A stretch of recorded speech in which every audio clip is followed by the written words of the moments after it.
যদি কারো হার্ট দুর্বল থাকে তাহলে এই ভিডিওটা আপনার পরিবারের সাথে দেখুন। গল্পের নাম নিশির ডাক, স্থান বগলা গ্রাম, সময় 1958 সাল। ছিল এক অজপাড়া গ্রাম। গ্রামে বিদ্যুৎ ছিল না। সন্ধ্যার পরেই ঘন অন্ধকার করে মানুষ ঘুমিয়ে পড়ত।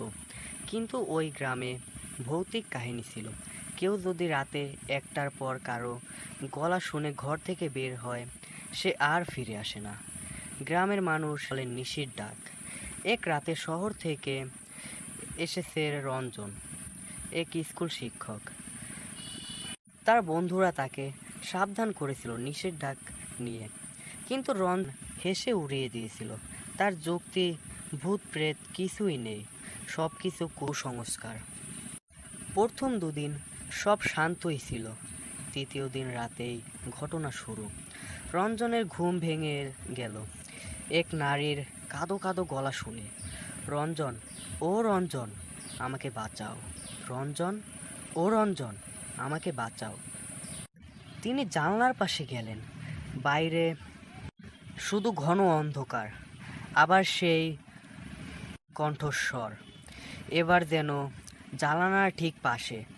রঞ্জন, রঞ্জন, ও রঞ্জন, আমি নীলা, দরজা খোলো। রঞ্জনের গায়ে হিমস্রোত বয়ে গেল। নীলা ছিল তার মৃত বোনের নাম, যে 5 বছর আগে এক দুর্ঘটনায় মারা গিয়েছিল। অবিশ্বাসী রঞ্জন একবার ভয় পেয়ে গেলেন। তিনি দরজা খোলার আগে একবার আয়নাতে চোখ মেলালেন। আয়না তিনি নিজের পেছনে এক সাদা শাড়ি পরা নারী মূর্তি দেখলেন, যার চোখ নেই, মুখ হাহাকার করে খোলা। তিনি চিৎকার করতে চাইলেন, কিন্তু মুখ দিয়ে শব্দ বের হলো না। তার শরীরটা অবশ হয়ে গেল, আর তিনি মাটিতে পড়ে গেলেন। আর সকালে মানুষ তাকে অচেতন অবস্থায় দরজার বাইরে পড়ে থাকতে দেখলেন। রঞ্জন আর কোনো কথা বলেনি, শুধু সারাদিন দেওয়ালের দিকে তাকিয়ে থাকেন।